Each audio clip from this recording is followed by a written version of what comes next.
Hi friends ஆரோக்கியமான ஆட்டு ஈரல் வறுவல் நல்ல சுவையா சிம்பிளா எப்படி செய்யறதுன்னு தான் இன்னைக்கு நான் உங்ககிட்ட ஷேர் பண்ண போறேன். Welcome to Rahana's kitchen. 300 gram போல ஆட்டு ஈரல் எடுத்துருக்கேங்க. அதை நல்லா வாஷ் பண்ணி விட்டுட்டு எல்லாத்தையும் குக்கர் பேனுக்கு மாற்றி விட்டுக்கலாம். கூடவே 1/2 டீஸ்பூன் இஞ்சி பூண்டு விழுது, 1/4 டீஸ்பூன் மஞ்சத்தூள், 3/4 டீஸ்பூன் மிளகாத்தூள், 1/2 டீஸ்பூன் ஜீரக பொடி, தேவையான அளவுக்கு உப்பு சேர்த்து நல்லா எல்லாத்தையும் மிக்ஸ் பண்ணி விட்டுக்குங்க. இது அப்படியே ஒரு 10 நிமிஷம் ரெஸ்ட்டில் இருக்கட்டுங்க. 10 நிமிஷத்துக்கு அப்புறம் முழுகிற அளவுக்கு தண்ணியை சேர்த்து எல்லாத்தையும் நல்லா கலந்து கொடுத்து குக்கர் பேனை மூடி விட்டுக்குங்க.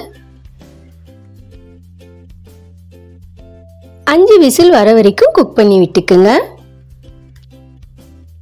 இன்னொரு பக்கம் 1/2 பவுல் அளவுக்கு சின்ன வெங்காயம், அதாவது 75 கிராம் போல சின்ன வெங்காயத்தை குட்டி குட்டியா கட் பண்ணி எடுத்துக்குங்க. அடுத்து ஸ்டீம் எல்லாம் நல்லா இறங்கின குக்கரை ஓபன் பண்ணி விட்டுக்குங்க. ஈரல் நல்லா வெந்து வந்திருக்கு. இன்னொரு பக்கம் பேன்ல 2 டேபிள் ஸ்பூன் எண்ணெயை விட்டுக்குங்க. எண்ணெய் காஞ்ச உடனே ஒரு கொத்து கருவேப்பிலையை சேர்த்து நம்ம அரிஞ்சு எடுத்திருக்கிற சின்ன வெங்காயத்தையும் சேர்த்து விட்டுக்குங்க. வெங்காயம் லைட்டா நிறம் மாறுற வரைக்கும் வதக்கி விட்டுக்குங்க.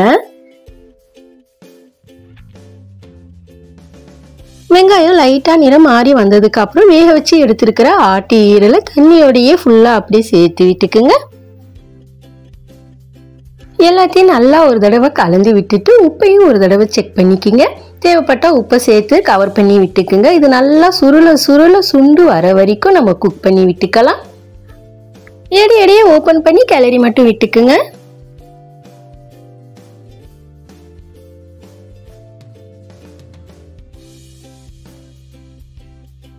எந்த அளவுக்கு நல்லா சுருள வரணுமோ அந்த அளவுக்கு நல்லா சுருள குக் பண்ணி எடுத்துக்குங்க.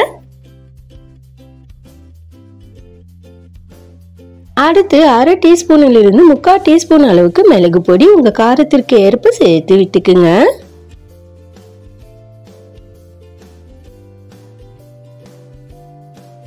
கிளறி விட்டுக்குங்க. சில நொடிகளுக்கு அப்புறம் கடைசியா மேல கொஞ்சம் கொத்தமல்லி தழையை தூவி அடுப்பை ஆஃப் பண்ணி விட்டுக்குங்க.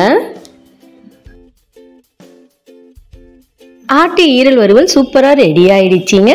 அதிக சத்து நிறைந்த இந்த ஆட்டு ஈரல் வாரம் ஒரு முறை உணவுல நம்ம சேர்த்துக்கிறதுனால ரத்த சோகை உள்ளவர்களுக்கு ரத்தம் நல்லா ஊறி வருங்க. அவசியம் உணவுல சேர்த்துக்குங்க. மேலும் இது போல பல வீடியோக்களுக்கு நம்ம சேனலை சப்ஸ்கிரைப் பண்ணுங்க. பக்கத்துல இருக்கிற பெல் ஐகானை கிளிக் பண்ணி சப்போர்ட் பண்ணுங்க.